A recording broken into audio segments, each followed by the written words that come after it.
Good morning, good afternoon, everybody. Welcome to our wonderful session today from Global Center for Innovation and Learning in Washington, D.C. and live broadcast throughout the world through our Zoom channel and also Facebook channels. I'm Sakil Malik. I'm the co-founder of the Global Center for Innovation and Learning based out of Washington, D.C. area. Of course, today is a wonderful session that we are bringing to you. And we'll talk a lot about this, next 2 hours or so. I have some amazing people with us who will be sharing their memories and discussions and memory ideas. But there is a little bit of context that I want to give to all of you before we go and introduce the wonderful presenters today.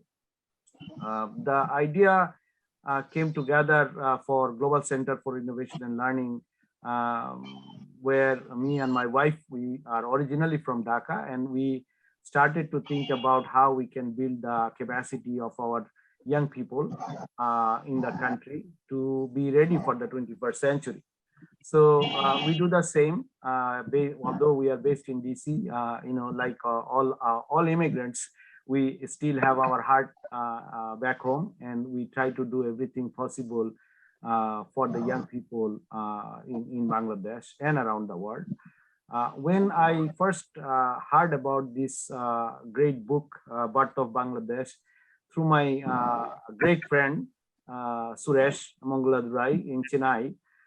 He is unfortunately not able to join today, but he was the one who introduced me to this amazing group of people, and I was really astonished and amazed by the depth, the wonders, and the ideas and knowledge that I have learned not only through the book, but also the last couple of months, my interaction with this wonderful group of people.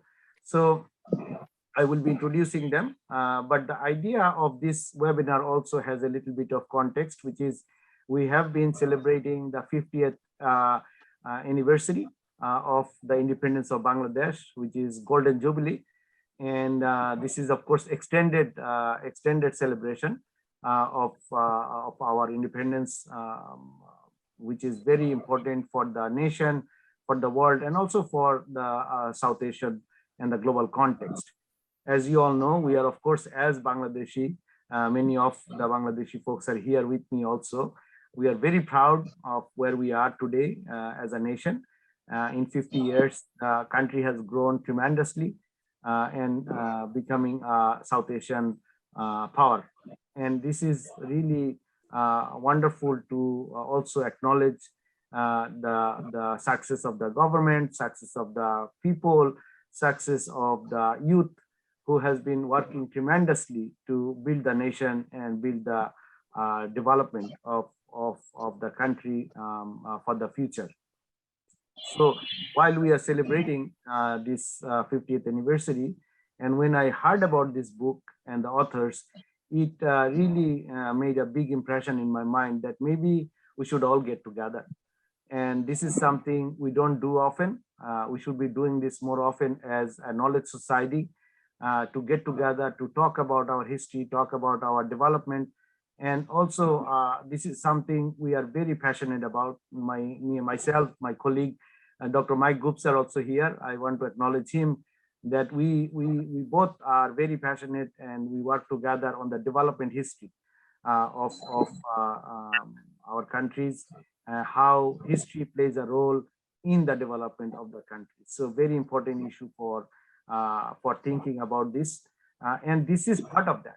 This is part of that series of work that we want to do for making sure the history is accounted for while we think about the development of our own nations, and not forgetting where everything started, how everything started, who are the people who really gave their lives, also the contribution in kind, in different ways.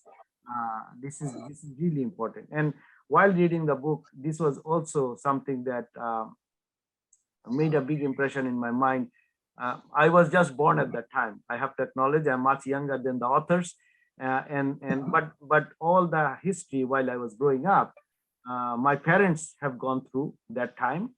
And this is also quite important for the children like me who grew up in the 70s and how the history of our liberation war really played a big role in the youth who grew up in the 70s and 80s, how our values has translated into building our nation and the future.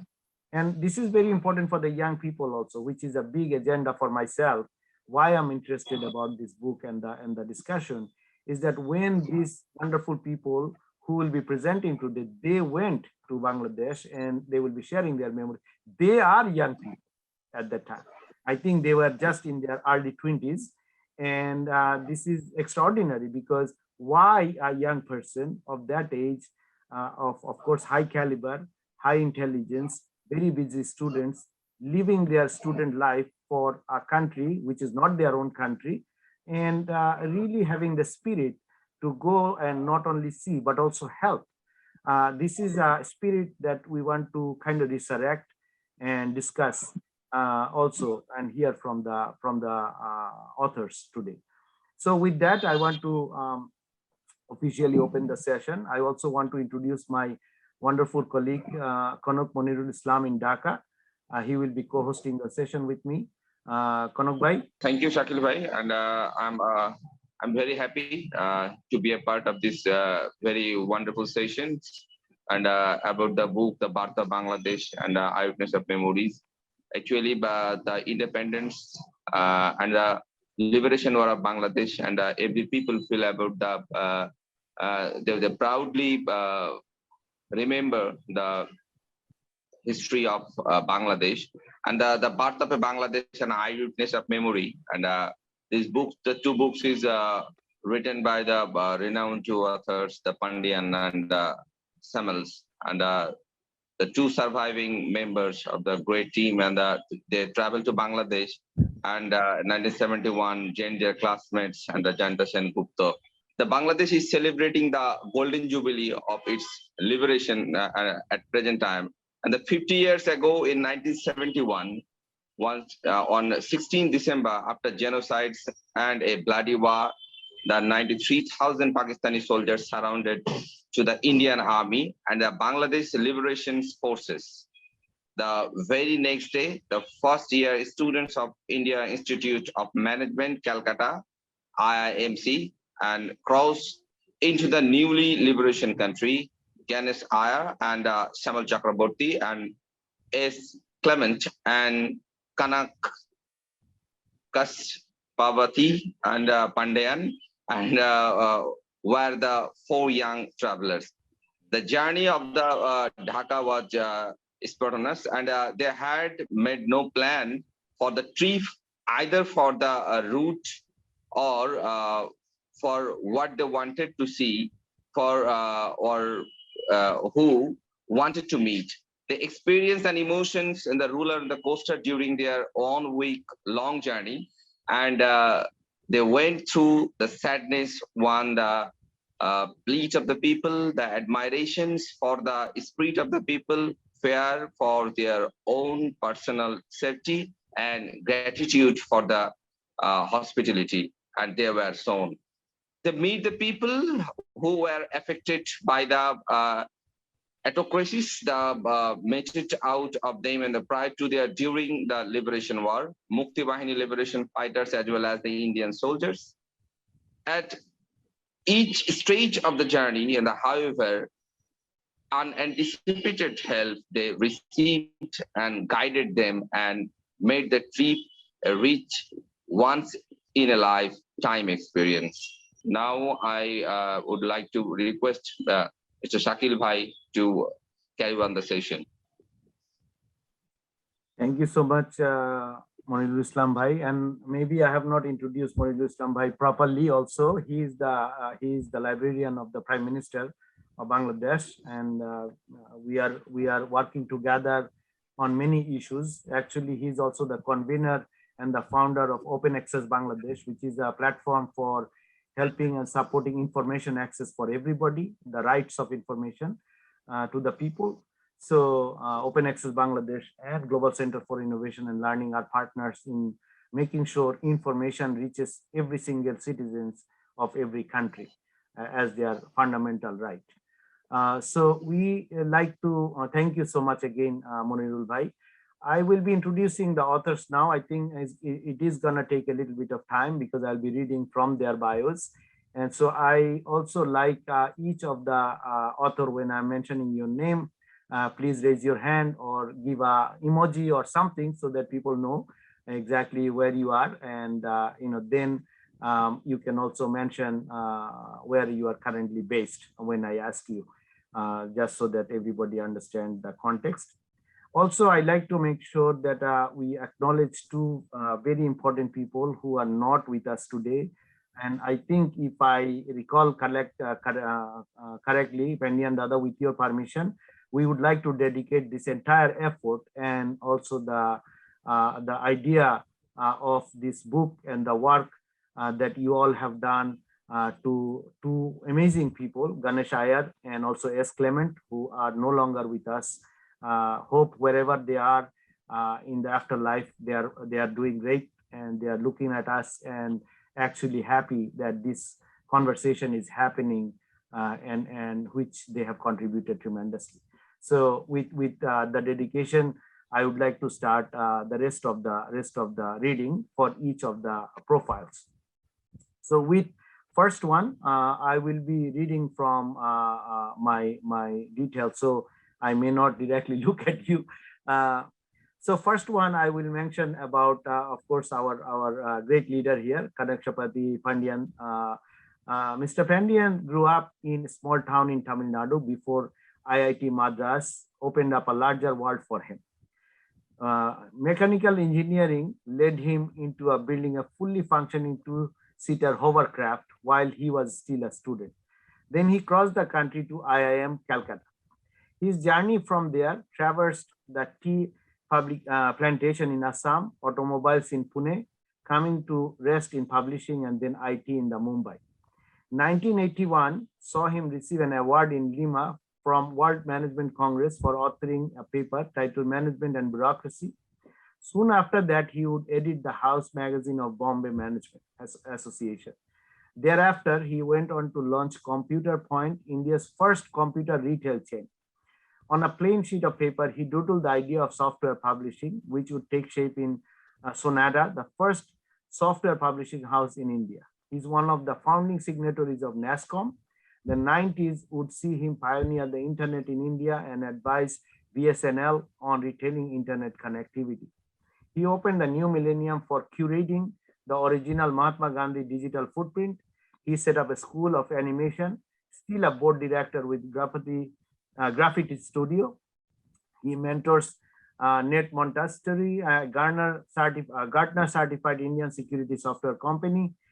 He time travels between memories of old adventures and seeking new horizons online and his imagination. He lives in Mumbai with his family of 3 humans and a lot of books.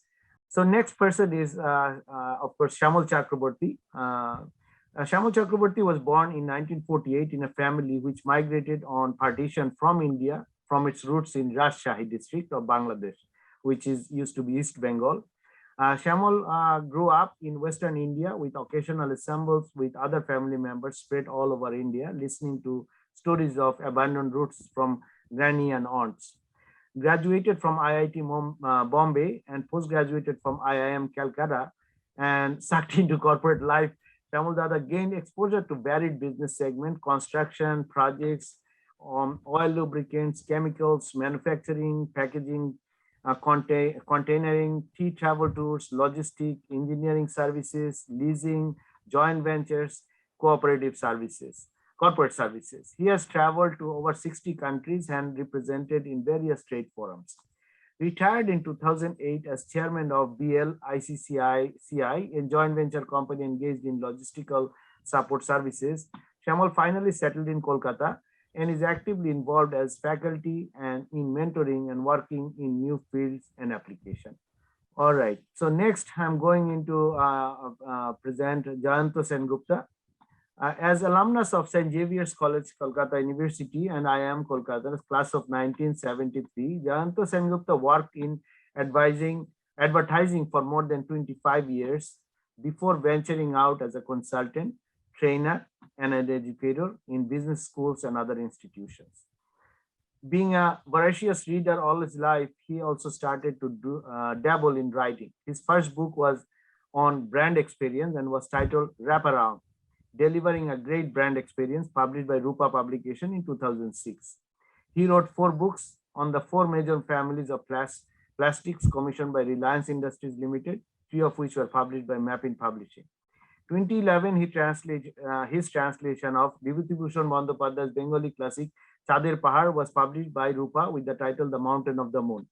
He has recently translated Charanik the Walker, a Bengali travel classic by Mohanlal Gangopadhyay. This has recently been published by Rupa Publication. So next, I would like to introduce Devasis Gupta. Devasis Gupta is currently a mentor at IIM Calcutta Innovation Park and is assisting various startups to transition from drawing board to the implementation and scale-up stage. With over 48 years of experience, he is a mechanical engineer from IIT Kharagpur and a management graduate from IIM Calcutta. He worked with the merchant banking division of Greenless Bank before leaving with a few colleagues to start a consultancy organization called Major Undertaking Diversification and Strategy Studies for large number of local and international organizations. With the advent of IT in the early 90s, he teamed up with some of his IIMC friends to set up a software development and training organization, undertaking software development projects in India, abroad, as well as training future software engineers. He was also simultaneously involved in consultancy and executed projects for the World Bank and the UN International Fund for Agriculture Development. After winding up operations in 2014, he made his services available to the IIM CIP team over the last few years, has been associated with various projects, including Tata Social Enterprise Challenge, Invent, MELT Entrepreneurs in Residence, Need HI Entrepreneurs in Residence, and the Government of Mizoram, Assam, and Meghalaya startup programs. I would like to now introduce Mr. T.R. Sankaranarayanan, and I will just call him Sankar Dada because we are now so familiar with each other. So I will introduce him. Mr. Sankaranarayanan is known, has worked in academic institutions since 2002. He served as head of department in Sona School of Management, Salem, and IBS Chennai and Hyderabad. Responsibilities cover teaching, courseware development, faculty development, executive training, academic industry interaction, organizing seminars in international conferences. The domain areas have been strategic management, operations management, quantitative techniques, information systems, and e-commerce. Also worked from 2013 as a visiting professor in LIBA, VIT, ITM, and IBS Bangalore. Prior to his academic career, he has worked in the IT industry from 1973 in many leading organizations and in an independent capacity. Worked as system executive at Best and Crompton Engineering Limited, regional system manager at HCL, principal consultant at NEET and Satyam Computer Services, general manager training at Computer Point, has managed software projects for clients in Singapore, Malaysia, and Indonesia. Has been actively involved in application software development, project management, business process reengineering, technical management consulting, customer support, and executive development. Has serviced more than 20 clients in Mumbai, Chennai, and Hyderabad as an independent consultant in setting up in-house processing of information systems. Very keen on tracking information technology trends and development in management. He holds a degree in engineering from IIT Madras and postgraduate qualification from IIM Calcutta. Last but not least, I also like to introduce 2 of the colleagues who are not with us and give a little bit of background about them. Ganesh Iyer, as an independent finance professional in the past few years of his life, Ganesh advised his clients on investment in mutual funds and other instruments in addition to stock trading. Ganesh started his corporate life after IIM Calcutta as a marketing professional with HMT, Watch Division, TTK Group, Pyoma Industries, KLRF, Health reasons forced him to move out of corporate life in 1997 and shift to New Delhi. Finishing his middle school from Switzerland, higher secondary school from Delhi, graduation in agriculture engineering from IIT Kharagpur, he joined IIM Calcutta. He continued his wide traveling during his corporate career. Given to a quick wit and generously pulling his friends' legs in conversation, Ganesh was well liked for his easy-going social interaction. He is survived by his wife, a son, and a daughter. He joined in the starting of this book and was excited about it. He could not continue as he passes away to the next life as Mahashivratri Day in 2021. And next is Clements. Mr. Clements expressed with wish was to die in harness rather than in a retired stage of life, and is not with us since 2016. A social entrepreneur in the last decade of his life, he set up in 2007 Grace Vision, a charity eye hospital on the lines of Arvind Eye Hospital in Sambalpur. The hospital provides free eye care, including surgeries to the tribal underprivileged population of Western Odisha. In addition, he helped as a consultant to set up a multi-specialty hospital in Chhattisgarh. Manufacturing and related business areas were Clement's focus in the initial years of his graduation from IIM Calcutta, working with organizations like L&T, Bharat Forge, Grips Cotton, and Batley Boy. He became an entrepreneur then, first reviving his brother's business and then setting up a business manufacturing industrial filters in Hyderabad. He handed over the business to a friend and joined Arvind Eye Hospital, Madurai, to work in their manufacturing department, Orolab, in 2004.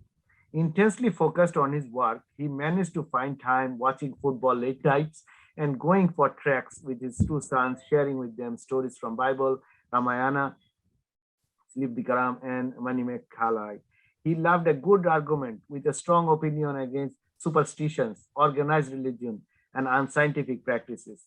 He yet had a grudging interest in the occult and the hidden hand that appears to guide individual life and world events.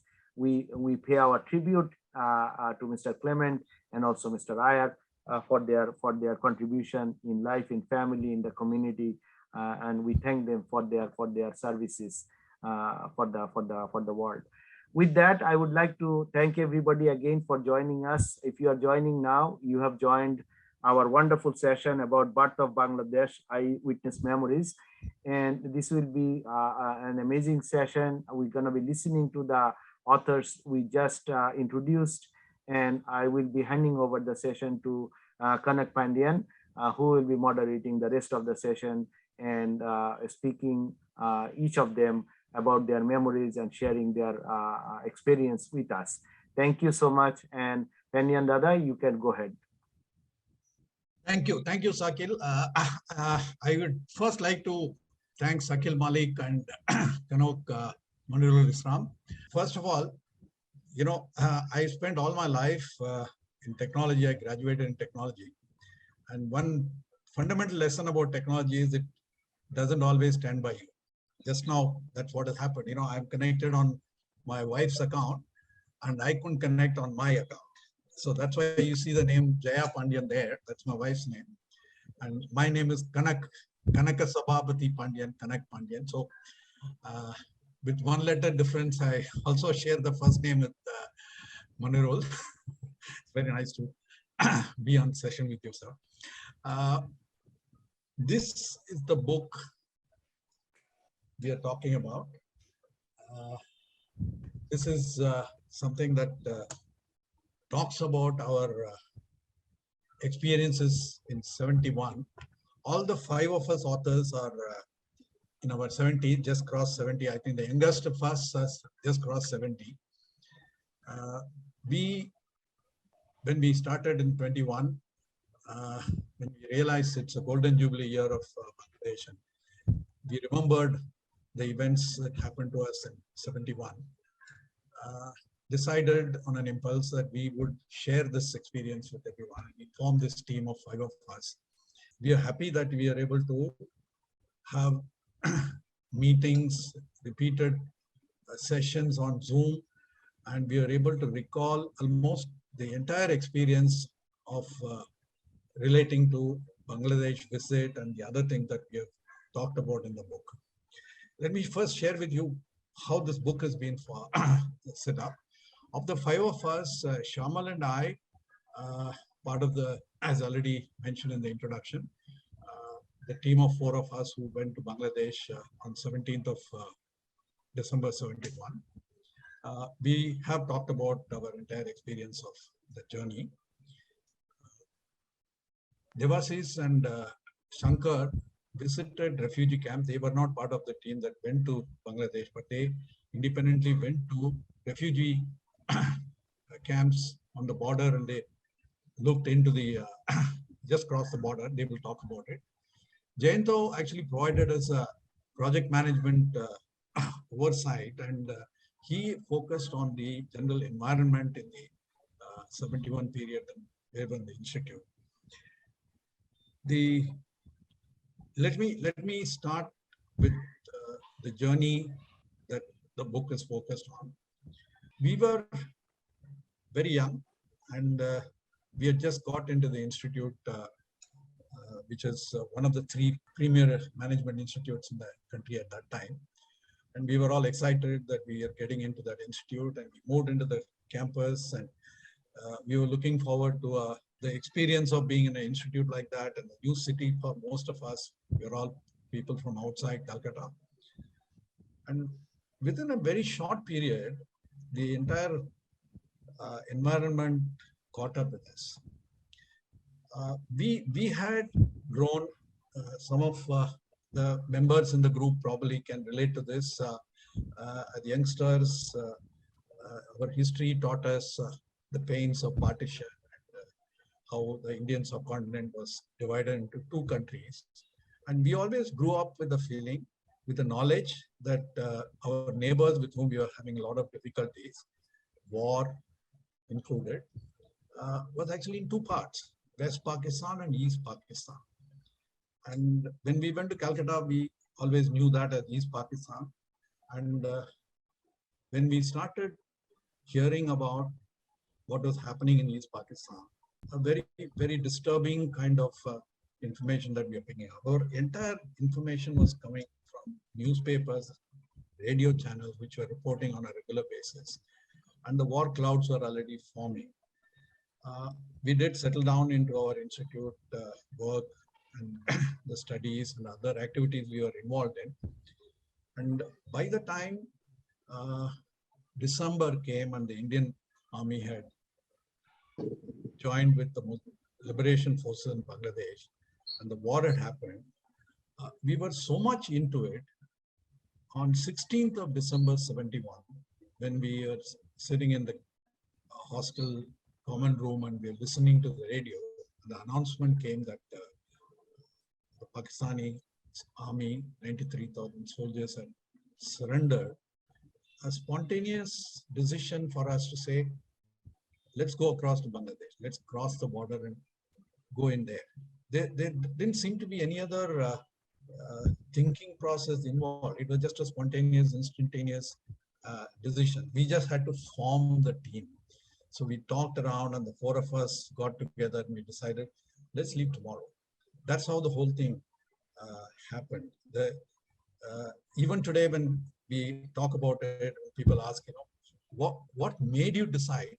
It was that 6 months of living in Calcutta and listening to all this. We were in that frame of mind, and that made us just jump at the opportunity to cross the border and go. We hadn't planned, as it was already mentioned, Sakil mentioned in the introduction. We hadn't planned anything about how we were going to cross the border, where we would go, what kind of transport we will use. So next day morning, that's what we did. That's what we, that's the experience we are talking about in the book. We crossed the border at a place called Bangong, and till we actually crossed the border, we didn't know that's how we were going to cross the border. Would you believe it if I tell you we actually took a train? We crossed the border in a train. We reached Bangong looking at a possibility of crossing the border by walk in the night so nobody will notice us. We were not sure whether we would be turned back if we tried to cross the border. And there was a train in the station. That was the first train taking refugees back into Bangladesh. literally the day after the liberation. And it was an Indian Railways train which had a cloth banner on the engine in Bangladesh Railways. We managed to get in. Initially, we didn't look like refugees, so there was some resistance, but we did manage to get in. And the people in the train were not excited. We didn't see that excitement there. They were just some kind of a resignation. They were just going back. But that changed actually after a little while when the train moved a couple of hours maybe, and suddenly it stopped. And the train actually was stopped because on the railway track were huge logs which were put across the railway track. And then that must have been the point of the border between East Pakistan and India. And it must have been the railway track that existed before independence. The British probably laid the tracks, and that wasn't in use, and that came in useful the day after the liberation. And immediately the whole group of passengers just went across and they just moved all the logs away, and the train moved ahead. And we reached the middle of the night, Jessore. I would actually like to share the map at this point of time. Started from Jessore, and then we said, we should now think about going to Dhaka. This is, you can see IIM Calcutta, Dum Dum Station. We reached Bangaon. From Bangaon, the train took us to Jessore. Jessore, early morning, we started walking. We just told ourselves, let's look for a tar road. It should take us somewhere. Let's leave the rest to what happens as we go along. And it was a fairly long walk. Three things kept repeating in our entire journey. The first is, since we hadn't planned, a major part of our journey was done by walk. Long distances we walked. And it was just a day, 2 days after the liberation. So there was not much traffic in the routes that we took.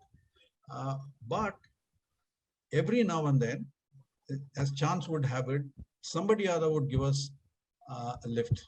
It was in army jeep, army trucks, bullock carts, maybe buses. So that kept happening to us. So here, going from Jessore to, we had decided by then that we should reach Faridpur, maybe about 20 odd kilometers of walk, and then we found, we heard the sound of a vehicle coming behind us. There was nothing else on the road. There was no traffic. It was an army jeep. There was an army officer in the jeep. He stopped the jeep, looked at us, and we asked for a lift. And first he told us how stupid we were to be doing what we were doing. And then he mellowed down and then got friendly and allowed us to ride with him on the jeep.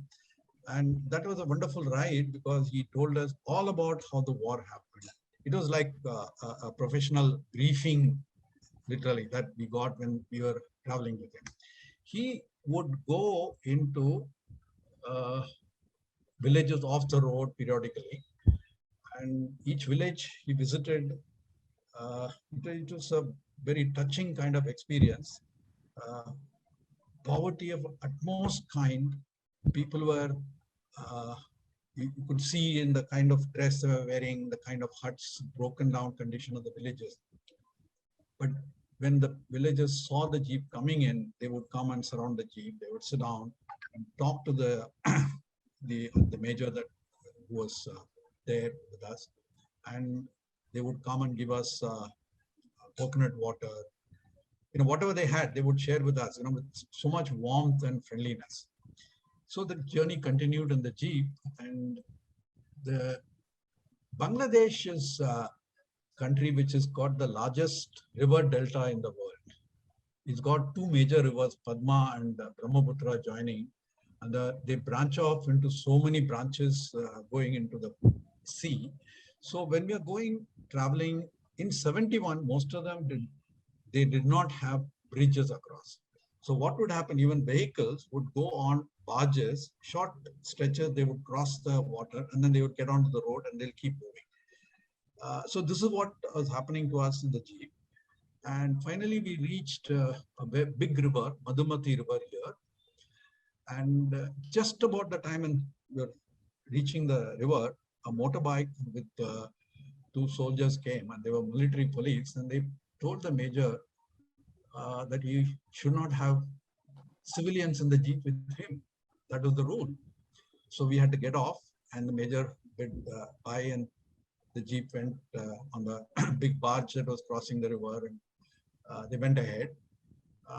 We waited for some time. Suddenly we were back to square one kind of situation where we didn't have any plans. We said, okay, let's continue walking.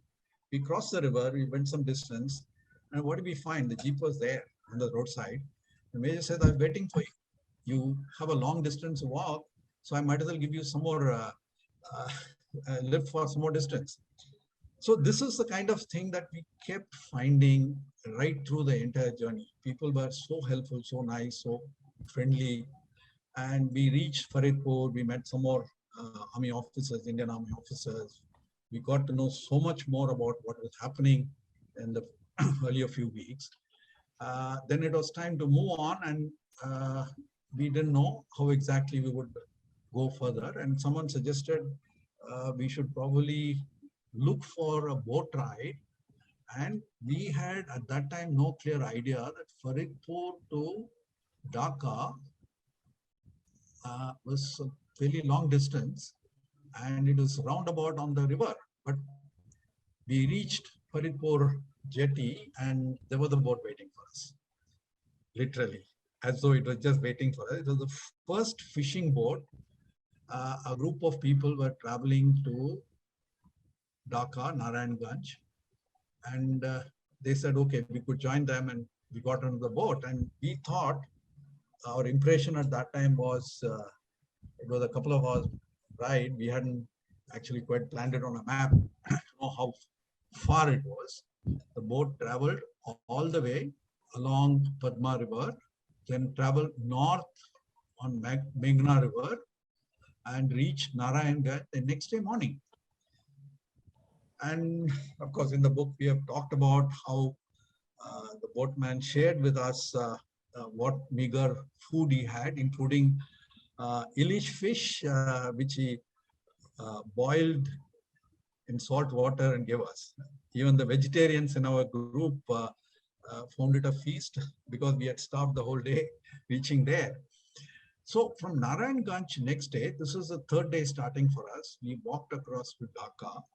No plans on what we were going to do in Dhaka. Early morning, we are entering outskirts of Dhaka, and we told ourselves we'll find something.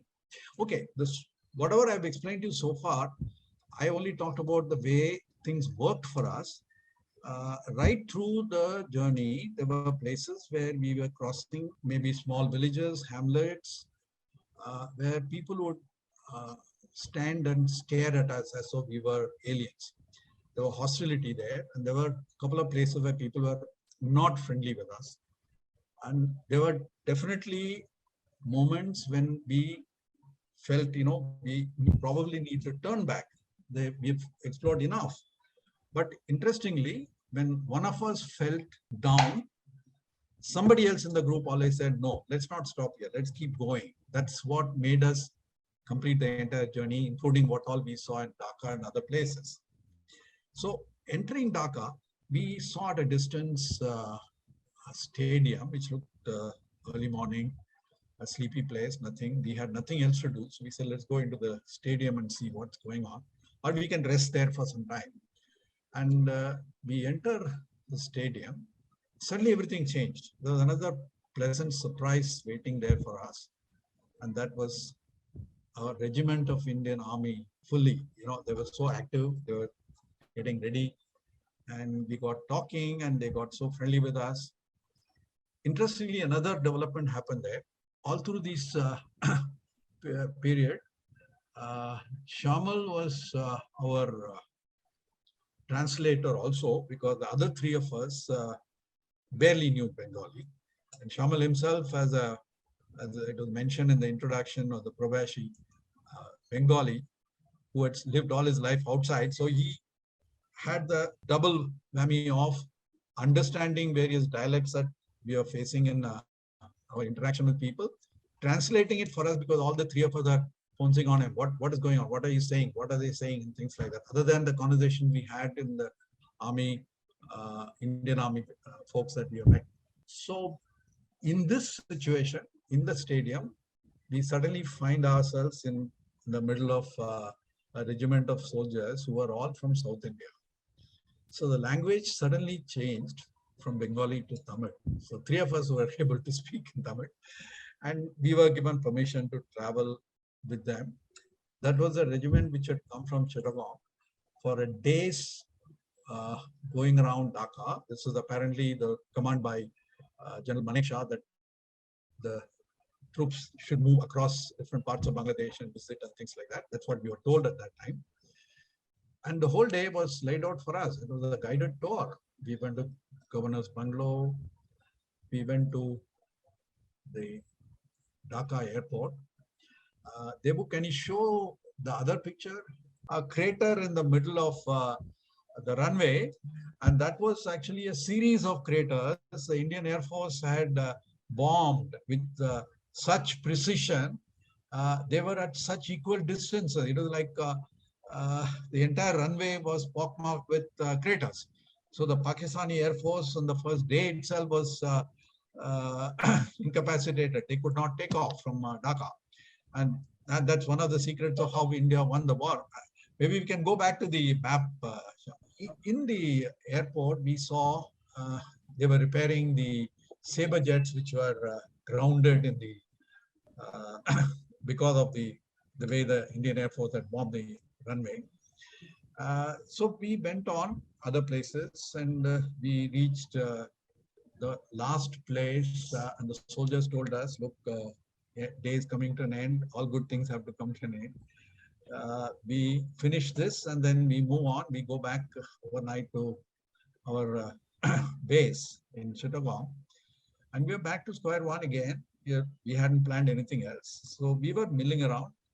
This was the last place, was the Sheikh Mujibur Rahman's bungalow, fairly large bungalow with a big compound and the soldiers, and we were moving around in the compound, and we were thinking about how we're going to go ahead.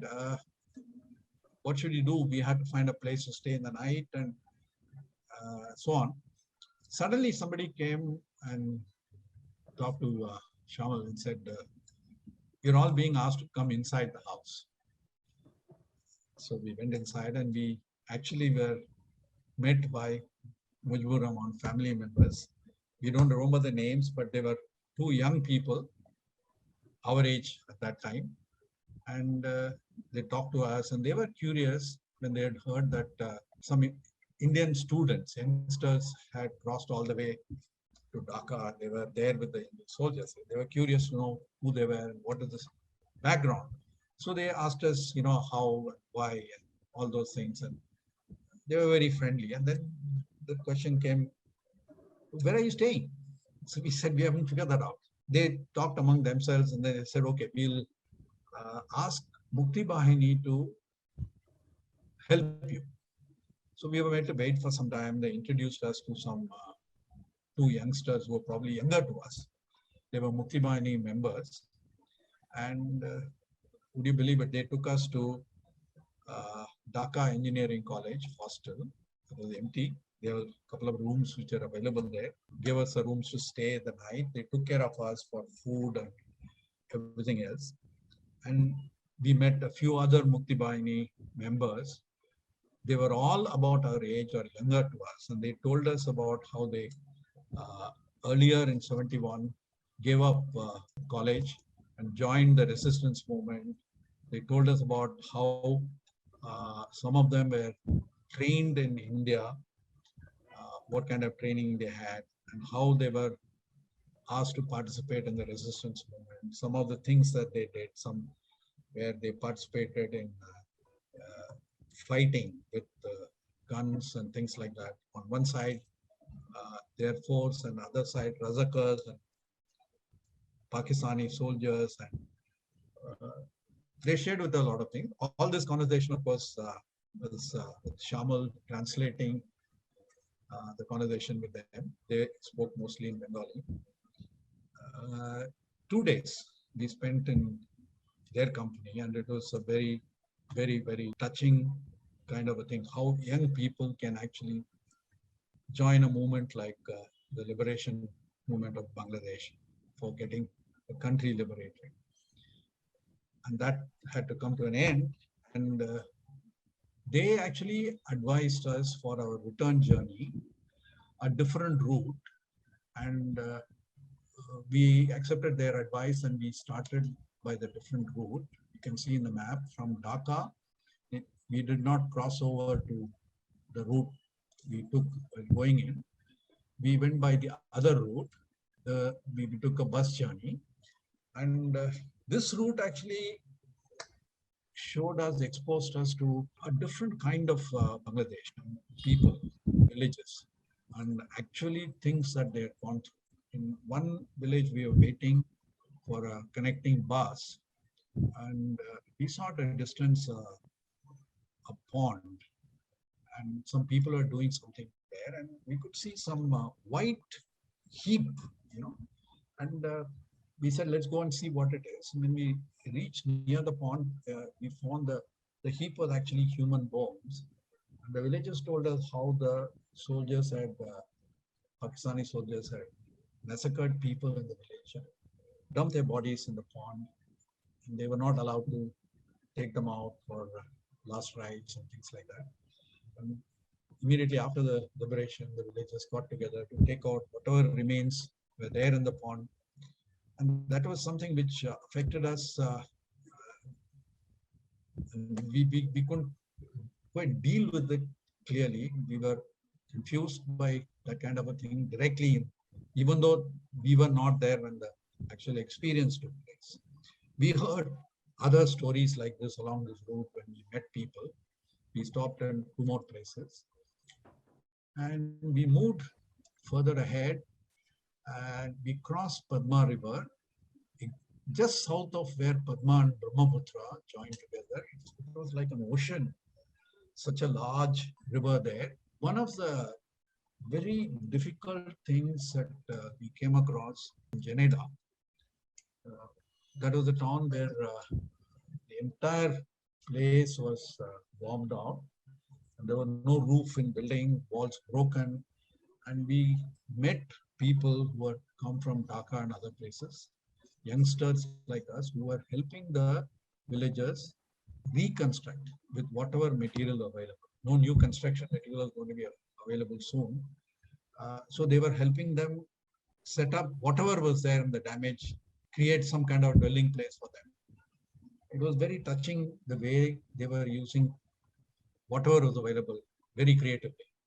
Suddenly one group, we were standing around talking, one man came over. He was soaked in blood. He was carrying a long sword. And he explained to the villagers what he had done. Apparently, his family was in business and he was traveling outside for sourcing material or whatever his business. And one trip when he was outside, the Razakars joined with the soldiers and they massacred the family. When he came back, the villagers helped him hide because they were looking for him. There were some enmities that were there. So that day, he chased the man who was a keen-up person in what was done to his family, and he managed to chop him to pieces. And he was able to tell the people that, and of course Shyamal heard it and translated for us. And for us, it was, and we were speechless, trying to figure out, was it justification? Was it a crime? That question never got answered. There were experiences like this. Another experience was later that night, after we had retired, there was a sound, some kind of a firing sound, and we wanted to explore. We were still in the spirit of seeing what is going on. The other two said, we didn't want to go. So Shyamal and I came out of the hut we were in. And in the darkness, we were looking around. We were trying to figure out what was going on. Suddenly, we were surrounded by people who were their fatigues. You know, they looked like army people. Obviously, they were not. And we discovered they were not when we were actually bayoneted. We were poked in the back and we were taken to a place. We thought, you know, that was the last day of our lives. That was the kind of scare that we got. The next half an hour or so was spent in fear. Obviously, we survived that and we moved on. This is the kind of a thing that we experienced in our entire journey. And I got so carried away, I didn't ask Shyamal to share anything. Shyamal, you just want to take us to Calcutta? I'm sorry, I just got carried away. Okay, so we reached after some difficulty through some more walking, the place called Gede, which is another border town in India. And we were harassed there also because that time we were crossing from Bangladesh into India and we were mistaken for all kinds of things. We survived that. We took a train next day morning. We reached Calcutta, back to the campus. 1 week of Bangladesh for us. It still remains very fresh and very touching experiences that we had. Shyamal, I'm sorry I got carried away. Perfectly fine. You are telling the story. The continuity is there. No? Okay. You want to say anything further before we hand over to I would like to add only one thing, that yeah. you know, some of the questions which obviously came as to why we at all undertook the journey. So I would like to perhaps give some input onto that. Basically, it all started because we were, as Pandyan said, we had come to the institute and we had our exams. So that exams itself, there was a stress. Then we were hearing all kinds of stories, all kind of news in the paper. And a general at that age, you feel that, you know, all that is being reported in our newspaper here, are they correct, or it cannot be? Then there must be something else on the other side. So there was also this genuine thing that, okay, it will be a wonderful thing to you know, as a part of the communication, to understand that the same event when it was happening, what was reported in our side and what was reported on the other side. If we could compare that, it will give us some insight as to how things happen. So one of the reasons was to see for ourselves that what was being said here, was it correct? And the other thing is, of course, that we realize that no war can be won by army alone. War is always won if the people there are with it. So we wanted to see for ourselves as to how the people there, they participate in this, and that can never be learned from the you know, newspapers and others. That can be only seen. So some of these things were the forces which made us go and see for ourselves, and that is how it happened. And we really were lucky that we, you know, as it says, the fortune favors the brave. So we came across all kinds of good people. Of course, there are some minor skirmishes here and there, but that was not much of it. Generally, the last one wasn't minor, Shyamal. When you no, it was a minor. It was a misunderstanding. Only it was a misunderstanding. But you know, in the first few minutes, we were. I mean, it was a scare of. No, it happens. It happens. You know, it happens. What happens is in a country, in a large country, we know at this point of time, some 1 or 2 people say something and it affects the whole country. It is. One should realize that a country consists of all kinds of people, and one should not go by what one or few people say. One should go by what is the general country is what is their attitude, what is their response.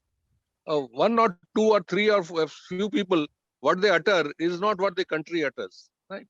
So so therefore we wanted to understand what is happening there. So we saw that yes, the entire country, it is they have a reason why they took that path. So that is something which we learned. That was what we learned. And when we were writing this book, we thought that three of us, of course, Clement's son is in US, and Clement was one of the person among us who had meticulously noted down what was happening. He was the person who had kept all the records and what he had done. So we were absolutely sure that we will, and he used to keep it. So Clement's son also said we will try to find. So we had a lot of information documents which were available through such sources. Unfortunately, many of the things must have over the period, since we had not planned that we will be writing a book. Safekeeping was not there, so we have not been able to trace it. But during discussions, during talk, we gathered a lot of them. Ganesh, who was my roommate, and Ganesh was a person I cannot just simply forget. He was one of the very lively roommate I had. We were sharing the same room.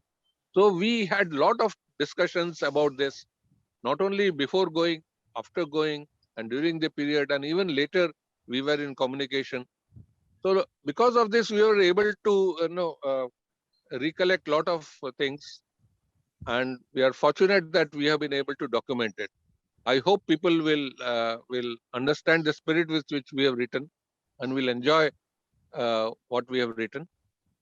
Our thing was when we came back, it was really this thing that at the Indian part, we came across what Indian bureaucracy is. Suddenly, there was a policeman who caught hold of us. He caught hold of Clement particularly, and in his jhola he had all the Das Capital and all the newspapers where the articles had said. Then their newspaper had published all kind of things anti-Indian. So they read those papers. There was anti-Indians, and they thought that we are Naxalites, or we are some counter group who are entering India into this. And so it was a real kind of a problem we faced there. Ultimately, we could take help of the station master there, and he came and we explained to him, we showed our ID. And then the fear of that, what the director of the institute can put the policeman into problem, he left us.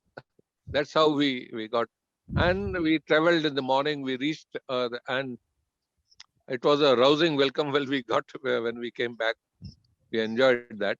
And we had returned just in nick of time when the Christmas holidays, this was also a time when the Christmas holidays was there.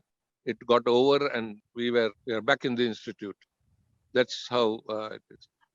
And I think once you read the book, you may have some queries, or you are most welcome to, write to us. We'll be very happy to provide any further inputs into it. That is a request I leave to people. And I'm also very thankful to the Sakil Bhai that he has given us this opportunity. Mr. Monirul Hoque, he had been also very encouraging. He provided us with a lot of inputs. And we found that a lot of people were very happy with the effort we have made to record our documents. And Jayanta has been the taskmaster. Whenever we would slip behind, he would, he was out there. He would cajole us, he will push us. And without Jayanta, this would never have seen the light of the day. And Shankar and Devasis, they have really put the human side of it in so wonderfully that it makes the book complete in itself. I would request Devasis and Shankar to add on. Thank you. So my visit actually took place together with a number of other IMC students led by Professor Gauranga Chattopadhyay in early October. What happened was that, I mean, from March onwards, once that Operation Searchlight started and all the atrocities started taking place, the refugees started pouring across the border. And it was estimated that there were some 6 million refugees which had crossed the border and come into India. Some 10,000 camps all along the border. This became an international issue. I mean, Senator Ted Kennedy of USA, he had come down sometime in August to try and find out for himself about what the facts were on the ground. And it was at that point of time that a group of 60 intellectuals, including Mother Teresa and Anthony Mascarenhas and a whole lot of other journalists, put down their thoughts about what they had seen in Bangladesh, that time East Pakistan, was put into a document called Testimony of the 60s and handed over to Senator Edward Kennedy. Senator Kennedy took it across to USA and presented it at the Senate. But of course, at that point of time, the American government was tilting in favor of Pakistan, and they didn't quite accept all the facts and data which was presented over there. But as a result of all this, what happened was that welfare organizations like Oxfam, Caritas, and others, they came into the picture and they started sending relief material for all the refugees. Somehow they got a feedback that possibly the relief materials that they were sending and what the refugees were requiring, there was a mismatch between that. And so that's how, what they wanted was that, a group of young management students should visit the camps and, find out, do a survey, find out what was the requirement at the refugee camps and convey the same to them. So that's how Gauranga got a group of us together, all Bengali speaking. And we went down in 2 jeeps to Bongaon, again, the same Bongaon from where Pandyan and all that later on left for Bangladesh. It was a day when it was drizzling. When we reached Bongaon railgate camp, we came across a huge field. There was a massive field filled with tents, and all the refugees were, huddled together inside the tents, trying to avoid the rain and everything. We were given our task, a questionnaire was given to each one of us, and we were told that, we have to move from tent to tent, identify the decision makers and, try and get from them as to what was the requirement and what had they got. The West thought was what was required because it was October getting into November, so they thought winter was coming. So there was a lot of warm clothing and everything, overcoats and sweaters and everything which had been sent from the West. But actually that was the time, that was the peak monsoon period, possibly the end of monsoon. It was hot, stuffy, humid, and what the refugees required was more of, thin clothing. They wanted, dhotis and saris. And more than that, there had been a cholera outbreak in the camps. So what they desperately needed was medicines. So they conveyed all of this to us, and also the food that had been sent, it was different from the sort of food which they were used to. And so all these data was gathered from refugees who we could meet. One thing which we found was that the refugees were either all very aged people or women or the children. There was no able-bodied, middle-aged males over there. We understood that they had either joined the Mukti Bahini or they had been massacred by the Pakistanis. So this was a stark fact which hit us when we went around the camps.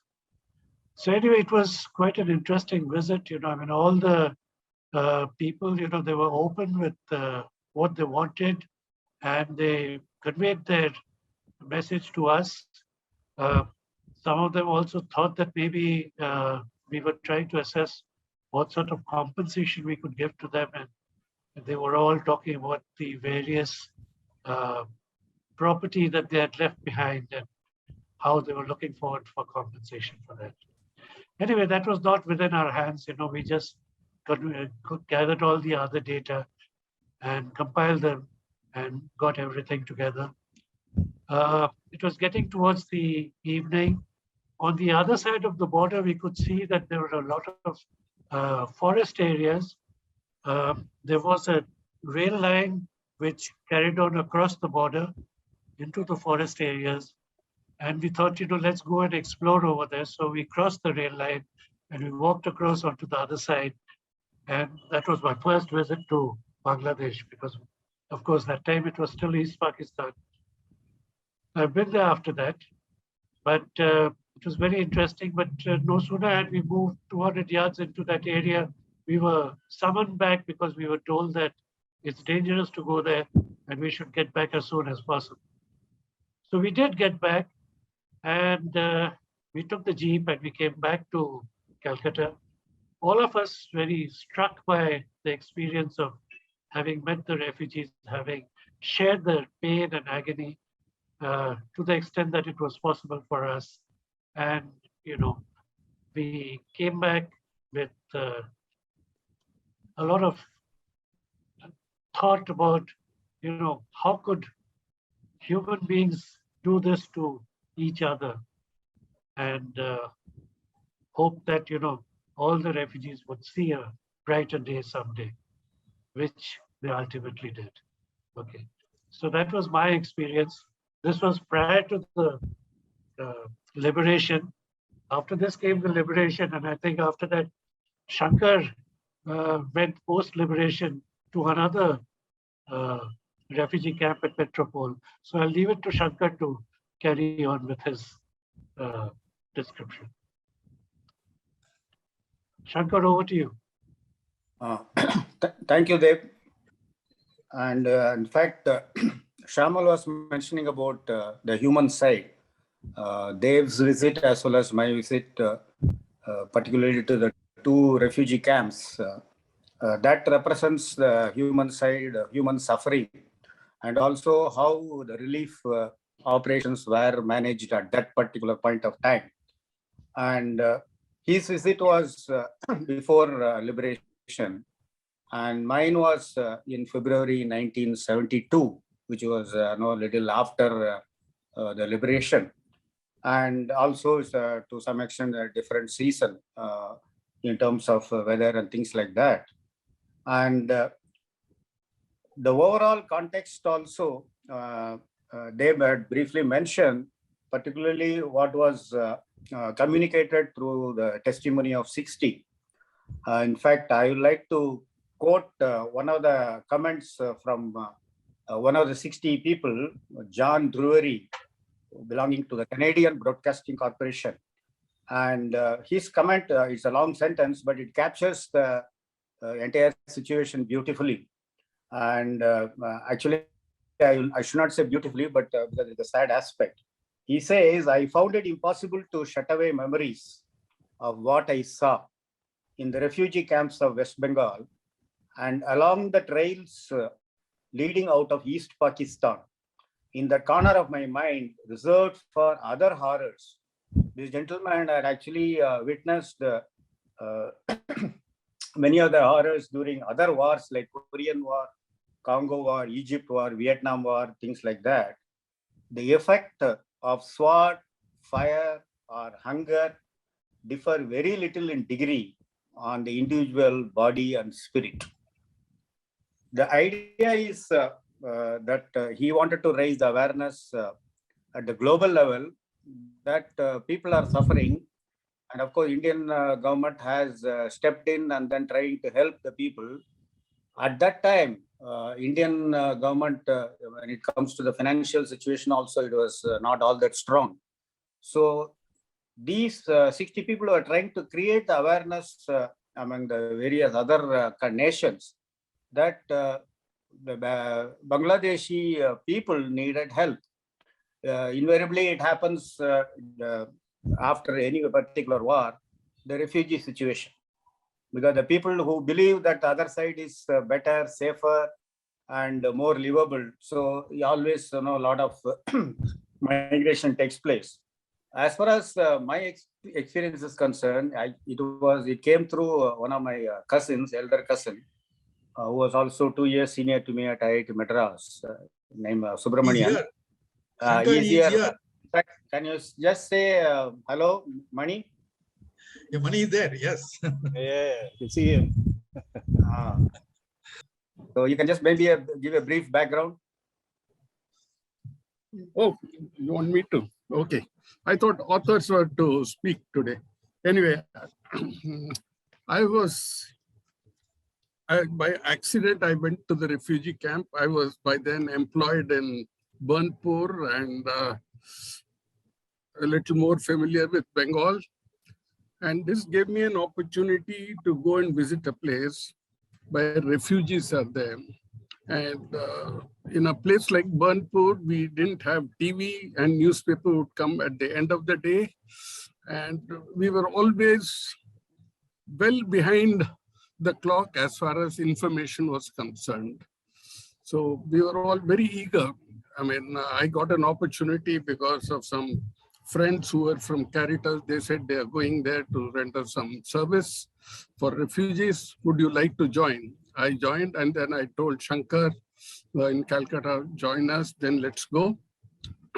And we had a very, it was a moving scene, poignant scene with lady and children with all sufferance, and then they had limited clothes, virtually nothing other than what they were wearing, and they were struggling to have water, basic things, aluminum utensils. And I always said that, look, today's dispensation system is so different and so efficient.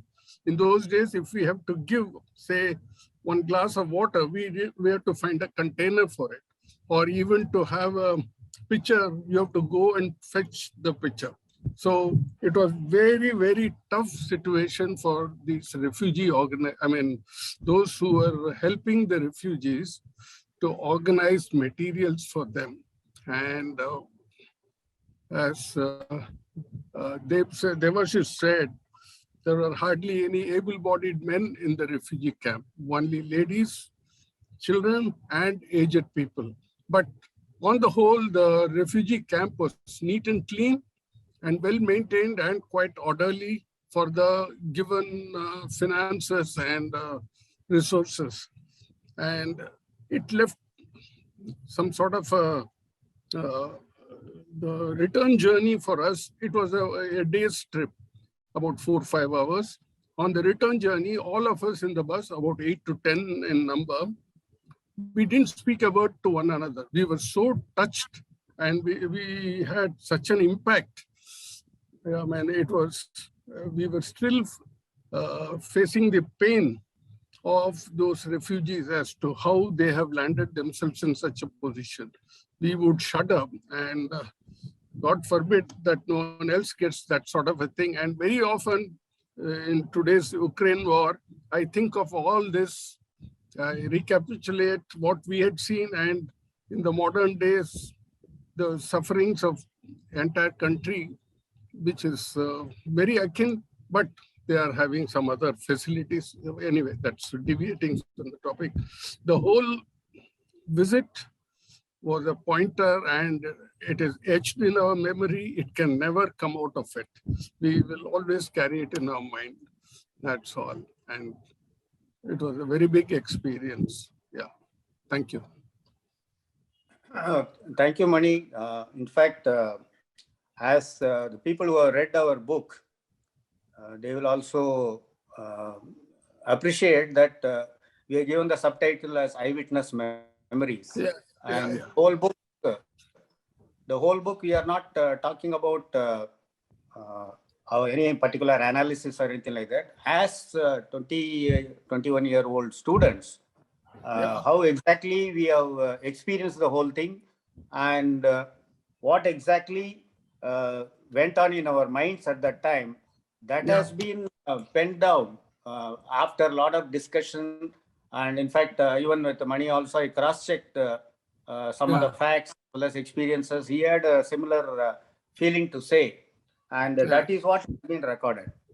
And there are two scenarios, as he has already mentioned. When we went to the one particular hut, there was one young lady with a child, and she gave us such a pathetic look, which has been made a very indelible impression in our memory as well as mind. And it was a blank look, maybe a sense of hopelessness, and that was at that age, that was also a kind of first-time experience for not only the two of us, also Mani's colleagues and friends who had come from the iron and steel factory. And also the hut was kept very dry and clean, because that is what is needed. Because at that time, because of rains, if the place becomes messy, then that adds to the suffering of the refugees who have been kept there. And after that, we also went and visited near one area near the border, where we could see a huge stream of people who are crossing the border, coming towards Petropol, and with perhaps a lot of hope that this side is far better. It is something like we say, grass is greener on the other side. And those people also had very little belongings, and children were sitting on their shoulders. And at that time, I remember it was continuously raining, and we could see some coconut trees and cashew nut trees. That was the first time I was also seeing no man's land, and also I could see from distance the other side of the border, which of course Bangladesh, with the new nation that has come up. So these two scenarios are just like a random shot, a random sample as to what is human suffering, and how it was an experience of experiencing empathy. Empathy, that was at that time a very valuable experience for all of us. And as Mani had already mentioned, that we all kept silent, and then we were a little saddened and also shocked by the kind of experience which we have seen during the brief period. So, and of course, Caritas, I must say that they did a very good job. Yeah, I wanted to add one small but important viewpoint. See, I was an employed guy. I had carried with me about 200, 300 rupees, I think, in my pocket.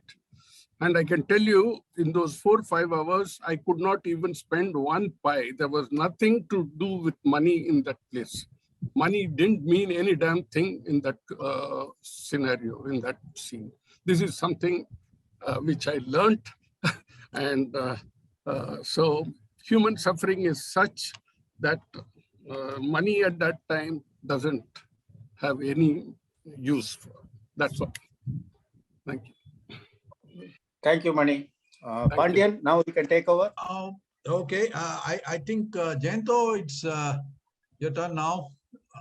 Please go ahead. Okay, thank you, Sakil Bhai, and thank you, Kanok, for inviting us. And curiously, Kanok and Kanok Bhai Pandyan also share the same first name.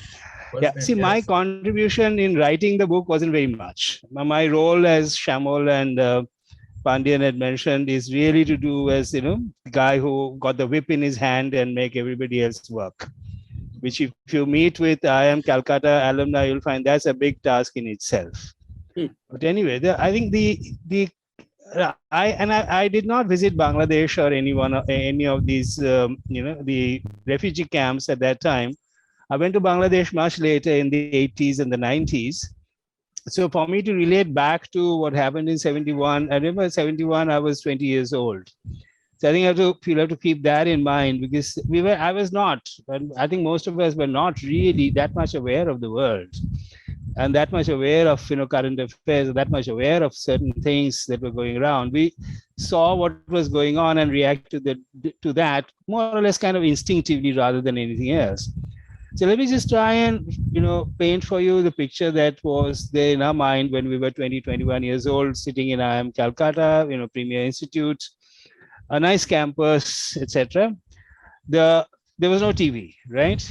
Only newspapers and radio. And the only immediacy of news was through the radio, All India Radio. Private channels did not exist. It was All India Radio. Newspapers will give you a more detailed analysis in the morning. And if there was a major news item, newspapers would bring out what used to be called a telegram. So it would be a one-pager, which would be distributed, printed very quickly and distributed. And with about 10 minutes, they're all gone. And we, sitting in the campus, had no access to that. So our only access to the outside world, particularly with reference to Bangladesh, was All India Radio. And if we look back about our, emotional relationship with Bangladesh, it was peculiar in the sense that, say, for example, the three Bengalis in that group, that is Shyamal, Devasis, and me, are expected to have a different kind of a relationship, emotional relationship with the whole, struggle for freedom. Whereas the others, all from Tamil Nadu, are expected to have a different kind of relationship. And maybe to an extent it's true. Shyamal was a Probashi Bengali, but he had connections, family connections going back to Rajshahi. I was not a Probashi Bengali, but my family connections were tenuous. My father family was from Dhaka, Manikganj. And then they moved from Dhaka, Manikganj when my father was a child, small child. His parents had moved to Asansol, which now is in West Bengal, and never went back. My mother had a more, a much stronger relationship because she was born and brought up at a place called Thakurgaon in Dinajpur. It is North Bangladesh, but her family originally is from Borishal. And she left home to come to Kolkata to study in college. And then the partition happened and she never could go back and she never met the rest of her family ever again. I said, in her case, the trauma was much higher, much larger, far more deep-rooted than in the case of my dad. So that's what I had seen. But I was, as a child, I was very protected. I was never allowed to feel that, that trauma, that loss that my mother felt of losing sight of their parents at the age of 16 or 17 and never being able to, meet her parents, her brothers or sisters ever again. So that wall, that safety, Chinese wall of safety was created around me, for which I'm really thankful. Because if we look back to some of the, if you look at some of the great artwork created in across media, I can only talk of West Bengal, the trauma of separation, the trauma of partition. And a lot of people did not ever get over that. And films by, let's say, Ritwik Ghatak is, I think, a classic example where that trauma is very, very clearly felt. So anyway, so our case was possibly a little bit different. Secondly, the excitement of being, listening to war news of, news of valiance, news of bravery, etc. when you're a young person is of a different, the reactions are of a different kind. I remember then there was a attack over, there was a air battle over Kolkata where Indian Air Force and the saber jets of Pakistan Air Force actually fought a dogfight. Now, could we see the dogfight? I remember having gone up to the terrace and staring at it and claiming that I saw the aircrafts. I'm not too certain that's too accurate. But when you're 20 years old, the story is more important than whether you actually could see the saber jets and the gnats and so on. But it happened. That was true. Whether we really saw that happening, I don't know. But that immediacy of that kind of a response was. We do believe, Jayanta, we saw. No, absolutely. Absolutely, Pandyan, I can't tell you how true you are. In advertising, all my life I've been taught and I've been teaching now, perception is the only reality. So there you go. Perception, yes. But so that's the, there's a very, bubbling young kind of spirit that we had. Did we get into deep thought about it? Later on, sure, but at that point in time, perhaps not. What I remember very vividly was, if I look at the circumstances around 16th December, I think my memory can be false, but it is probably around 5:30 or so that the news broke that the General Niazi has signed the instrument of surrender. So that's when celebrations happened. I can only talk about the celebrations in the campus because we were part of it. there was a bonfire, and people merrily danced around that bonfire as they expected to. Bottles of things which will cheer and as well as inebriate human beings were obtained, and a significant quantity of such were imbibed, and it became a quite a good fun kind of a thing, fun and games and so on.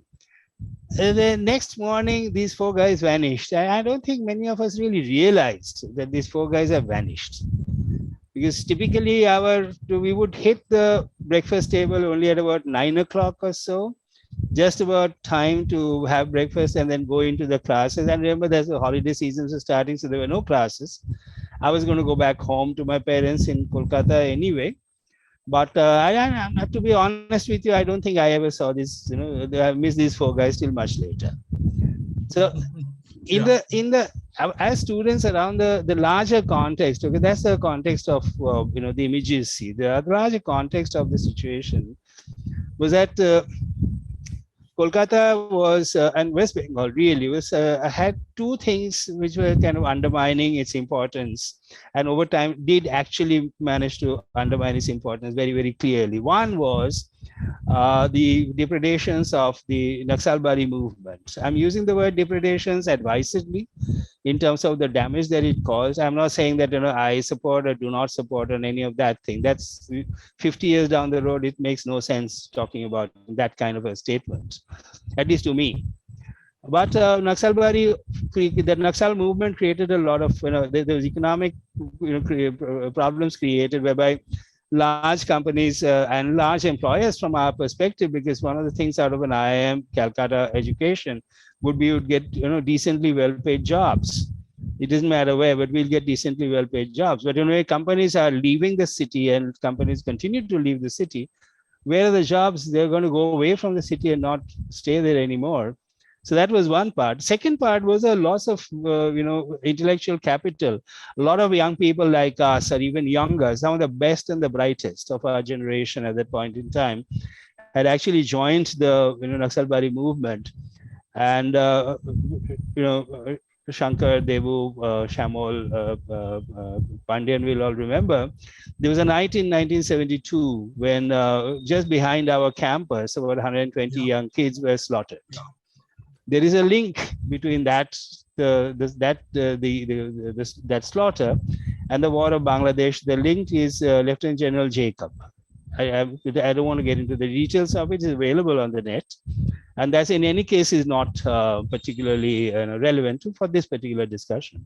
But that was a reality. So and we've seen ourselves I have not seen, but we have had fellow students who said that if you could, they've seen encounters within our campus. Our campus doors were always open, right? The gates were always open. So people kids have been chased through the campus and knifed, and they were told, and our fellows get involved, and you'll be dead as well. So stay away, right? Don't look, stay away. So that was part of the situation where we grew up. The other part was that we were a poor country. I think that it needs to be remembered. We were 1971, 1947 is when independence happened. So we were maybe 24 years old, and we were poor. We were seriously poor. There was very little support that came from the so-called rich West, rich nations, to support us in any way, with the exception of charitable organizations like Oxfam or Caritas and others of that ilk, who did spectacularly great jobs. But the bulk of the economic burden of the supporting the refugees, 6 million is a number that Devu mentioned. Other places talk about 10 million, because if they talk about the whole of the border between Bangladesh and India, 10 million is the estimate. I have no idea whether this is correct or wrong, but the bulk of that came on to us, and we were a poor country. So somewhere along the line, the depredations were felt. And as a nation, I think the only country which really supported our stand was the Soviet Union. Debu talked about the testimony of 60, and Senator Kennedy was a very courageous man, because he presented it at the floor of the Congress of the US, and the Congress and through persuasion, through his persuasion in particular, the Congress actually adopted that and had that entire testimony read out in the floor of the Congress and adopted that, in spite of the fact that the Western media, US in particular, actually supported that the Pakistani aggressors, and it is very clear they had supported that the Pakistani aggressors, and their Chamcha media in the UK also did the same. The classical, repetitive media coverage was that it's going to go away. It's going to go away very soon. The Bangladeshi rebels are being taken care of, so the war will be ended. And the US actually sent the 7th Fleet, if I'm not mistaken, or the 5th Fleet, into the Bay of Bengal. And the only reason they didn't attack India was that they found that the submarines from the Soviet Union Navy were already there. So that was part of this whole thing. So that is one part of the context. The other part of the context that I want to mention is something which happened later.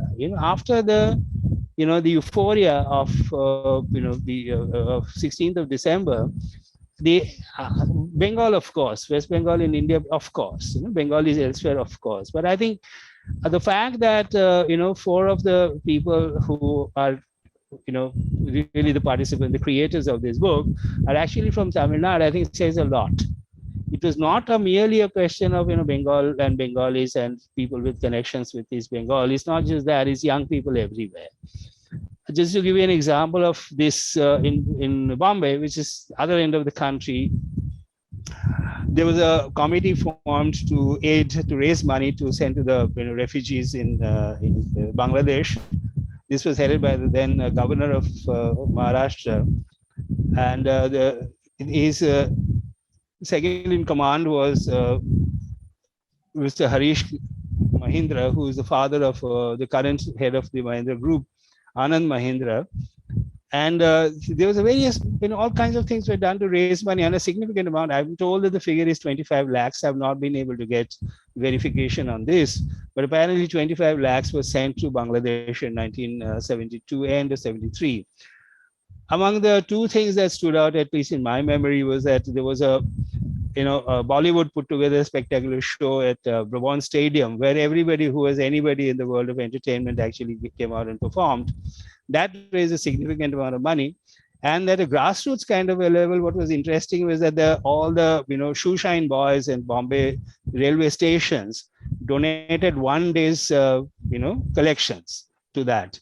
And one day's collection, there was a picture of Mr. Harish Mahindra getting his shoes polished over there at a price of 20 rupees for the shoe polish. And 20 rupees in 1972 was a large sum of money. It was pretty spectacularly large sum of money. But apparently out of all of this kind of thing, they raised 25 lakhs in the 1972-73 vintage is not to be laughed at. It won't be laughed at even today, but at that point in time, it was a really large amount of money. So there was a significant amount of this youth for young support and emotional support, etc. Does not really matter. With support, that there is a sense of empathy is the word that Shankar had used, and I think very well put. Empathy with the people who have come out of this suffering and were had created a future of their own, and we're going to look forward to a great future for themselves.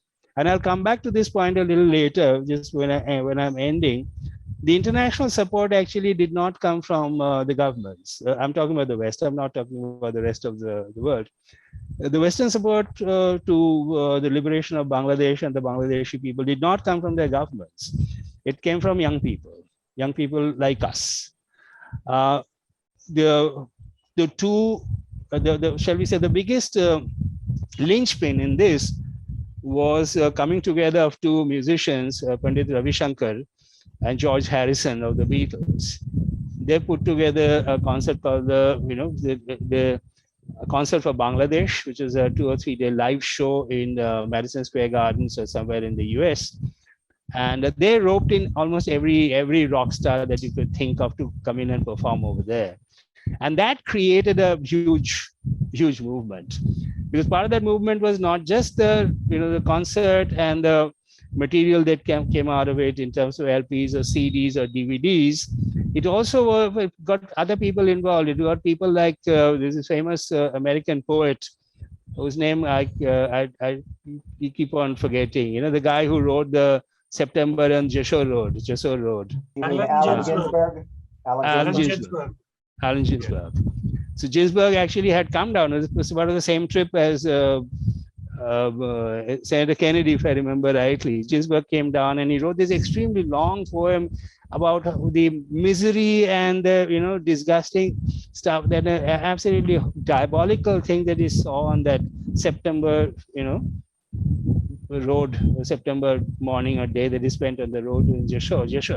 And that was taken up by Bob Dylan and a recording was made out of it. So that was, in a sense, together with the testimony of 60, became a kind of a cry from the conscience to humanity that you got to wake up and you can't let this happen just because of some political considerations, so that your president and Henry Kissinger think that the powers that be in Pakistan are actually in the right. So if part of the legacy of this has also been pretty tremendous. The trust that was set up to receive the monies from the sale of all the material of the Consulate of Bangladesh still exists, and they still transfer money to the recipient organizations in the Bangladesh. I'm told somewhere they've raised something in excess of $50 million or more.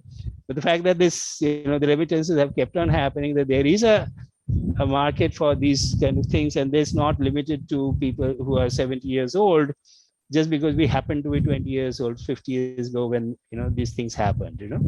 So there is now I'll end up with just one point which I had mentioned a little bit earlier, that element of hope. Pandyan, can you hold up the cover again, please? Yeah. Yeah, these pictures we chose, they were quite unlike the kind of pictures that Shankar had talked us about. We chose these pictures from the collection of a photographer based out of Kolkata, Birendranath, who had actually gone and photographed these a lot. These were pictures taken at the refugee camps, and if you look, these kids, we have got absolutely nothing in the world, right? Except maybe these clothes that they're wearing, but they've got a smile on their face and they've got a gleam in their eyes. They're not bowed down by the fate that has been thrown at them. They're looking at it, we'll create the future. We are the future. And that element of, thanks, Pandyan, that element of, resilience, I've never seen an expression of resilience quite as dramatic and as, fascinating as that. So there you go, Pandyan, you get me all emotional. Thanks a lot. Thank you, Jayanta. Thank you. A good finish to the author presentation. I think we should go on to two more people who should be joining us. First, I'd like to invite Colonel. Yeah, sure. Okay. Can you hear me? Yeah, I can. Yeah, I just want to remind of the timing. 2 hours has passed, and we have another hour on the Zoom. Okay. So I'm sure everybody is super enjoying and also cherishing all the memories and the history. In the meantime, I also want to introduce one of my phenomenal mentor and colleague and guide who joined us. I don't know, Shyamal Babu, can you hear me? Shyamal Kanti Ghosh. Yes, yeah, so Shyamal Kanti Ghosh was the Secretary of Agriculture, recently retired from government of Bangladesh, and he was the Director General for Primary Education in Bangladesh, Ministry of Education, for many years. He is my mentor. He is my sir. Also, he and I work together for many projects for children of Bangladesh together. I invited him, and I'm so glad, sir, you are here. Thank you so much for joining. It's a great pleasure to have you here with you, and having the good memories of their brilliant chaps that have contributed to this book. Thank you, Sakil Bhai. Thank you. Thank you so much, Amanda. Very nice of you to join us, Mr. Ghosh. Yeah, absolutely. Thank you. Continue, Dada. Pandyan, Dada, continue. Sure. Okay. I'd like to invite Colonel, retired Colonel Viswanathan to join us. So we'll wait for Colonel Viswanathan to come back. Maybe just take another. No, Okay. Yeah. Oh, you there? Sorry. Yeah. Okay. Actually, Okay. I was having difficulty in unmuting and switching on the video. Okay. Yeah. So over to you. Just for the background. The help of my son who was here, fortunately. Otherwise, probably I would not have been able to do it. What I personally want to convey is my great admiration for these 4 guys who are barely out of their teens. I mean, their spirit of adventure, their boldness, their courage, their bravery I mean, without barely any preparation, you go out on an adventure trip like this with just 50 rupees in your pocket and without setting any agenda. I mean, it's quite unbelievable. And that too, 3 of you were from the south, and that is even more unbelievable because, I mean, people from the south are not generally, I would say, having that spirit of adventure. Yeah, it's a wonderful book. I read through the book. It's very vivid in the description, and it brought out all the hardships you saw en route on the way back. I really, appreciate I wish you had really noted down all these people whom you had met on your way. Maybe I could have connected some of them back to you. You met that regiment in Chittagong, that major. If you had noted down the names, probably I could have traced them and connected them back to you. But unfortunately, you decided to write only after 50 years. 50 years, that's the unfortunate thing. Actually, Yeah. If you had done it earlier, it would have made a lot of difference. And I wish somebody had really taken down the names, and it would have been really very nice. Yeah. I had the good fortune of being on the delegation on this Golden Jubilee celebration at Dhaka recently on the invitation of the Bangladesh government. And I was deeply impressed by their gratitude which they have expressed for our nation, for the Indian Army. It was something, and the hospitality they extended us was really tremendous. There is absolutely great amount of indebtedness amongst them for what we had done in liberating the country. And in fact, I had occasion to meet the chiefs of the various Army, Navy, Air Force. And in fact, almost in one voice, they said that if what we are today, you are all greatly responsible. I had the occasion also of meeting Mr. Hoque, who is not here, unfortunately, on this today's meeting. I presented him a tableau of the day on which Bangabandhu Sheikh Mujibur Rahman was, the announcement was made by Pakistan that they are freeing him. So that tableau I have, which I had with me at that particular time, because I happened to be also in Dhaka the 1st of Jan. And this thing was, I think, the paper was the 1st of Jan. I presented it to him. Of course, I was not with the advancing forces, so I really cannot throw much light on what actually happened. But I would say that Bangladesh has risen from the ashes, really. Virtually, they should be very proud of their great strides they have made. They are really doing extremely well. We were very well received. The whole delegation was very well received wherever we went. And they showed us great hospitality in all these, wherever, whomsoever we met. And I had occasion to meet from various walks of life, not only from the defense forces. I met members of parliament. I met justices of the Bangladesh Supreme Court, and all the Mukti Bahani. We had a great get-together also with the Mukti Bahani people who were there. So overall, it was a great experience for me personally, and of course for the whole delegation also. They were highly impressed. And this book definitely is a book which should be read by everyone.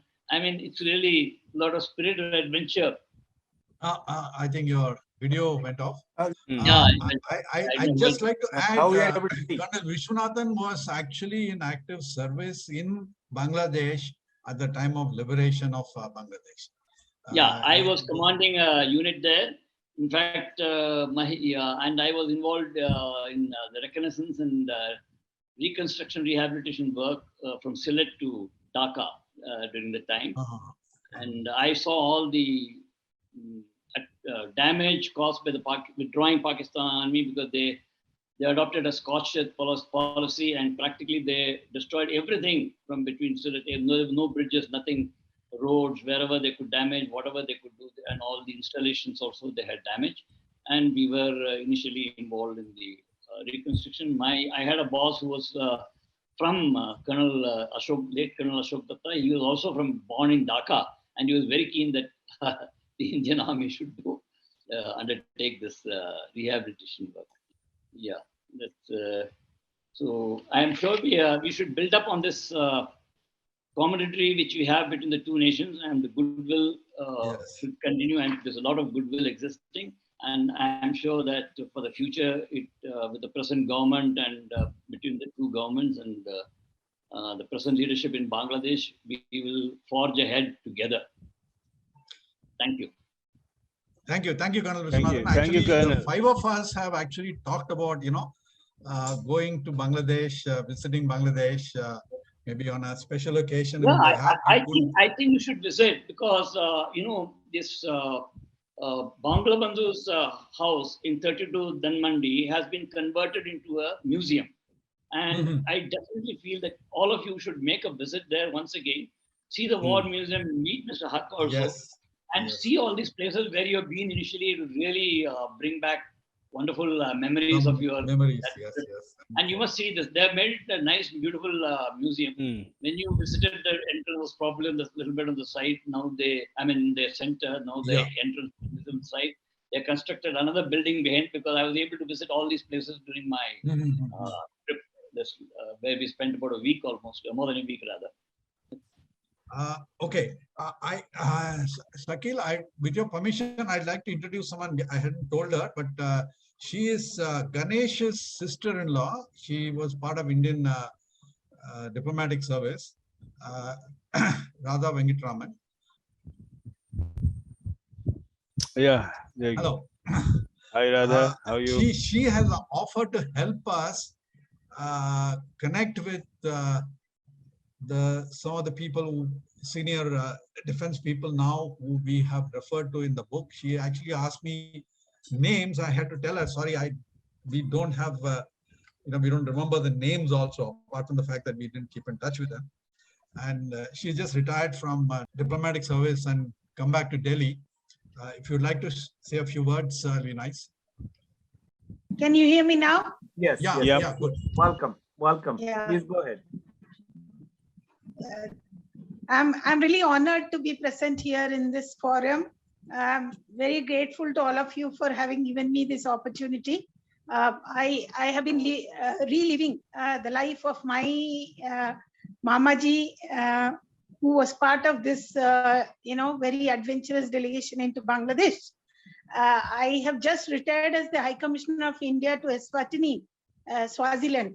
And after I came, the book was waiting for me when I returned to Delhi.